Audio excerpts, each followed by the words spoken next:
Hello folks, what's up? Good morning. आज म घरमा एक्लै छु, फेरि घरमा कोही छैन। अन्त आज खाना आफै बनाउनु पर्ने रहेछ है। सो आज अलिकति म एउटा सिम्पल चिकन फ्राईको रेसिपी तपाईहरुसँग शेयर गर्नु मन पर्यो है। हेर्नुस् एकपल्ट। सो हेरौँ अगाडि गएर। सिम्पल छ, मिठो हुन्छ, मलाई पुरा मन पर्छ। यो चिकन अलरेडी वाश गरिसकेको छु है।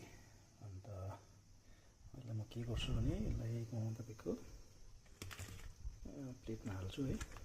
म चिल्ली पाउडर लगाउँछु,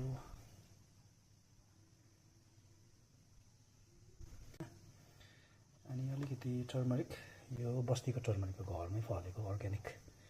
तपाईहरुले टर्मरिक चाहियो भने भन्नुस् है, मेरोमा छ। हल्दी हालेर अलिकति म salt according to the taste, बेसी हाल्दैन सल्ट, म त सायद नुन खादिनँ हो। यसलाई म के गर्छु भने यसलाई मिक्स गर्छु है। मैले यो मिक्स गरिसकेँ।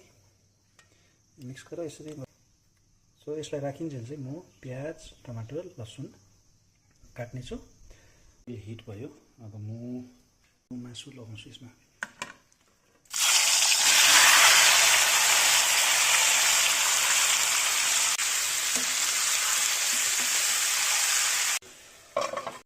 म बारीमा गएर प्याजको पत्ता लिएर आउँछु है। अनि अलिकति प्याजको पत्ता फ्रेस टिप्नु पर्यो।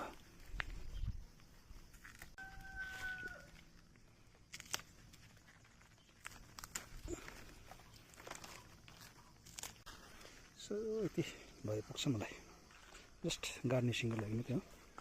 यो 10 मिनटको बाद म चेक गर्दाखेरि यो मासु यस्तो भएको रहेछ। पानी पुरा छोड्दैछ।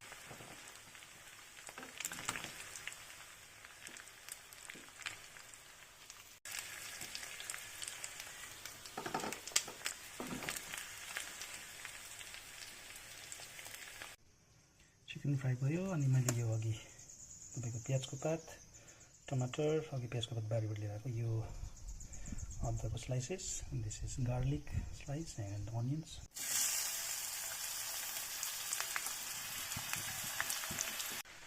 प्याज अलिकति चेक गरौँ, हल्का हुन्छ यतिको फ्राई गर्नु। लसुन चप्ड, अदुवा, मसलाहरू केही पनि पर्दैन हो। यो अलिकति म सल्ट गरिदिन्छु, जस्ट यो रमभेडा टमाटर गल्नुको लागि मात्रै। सो आई थिङ्क टमाटर यस यतिको पाक्यो भने हुन्छ। म फाइनली चिकन एड गर्छु है।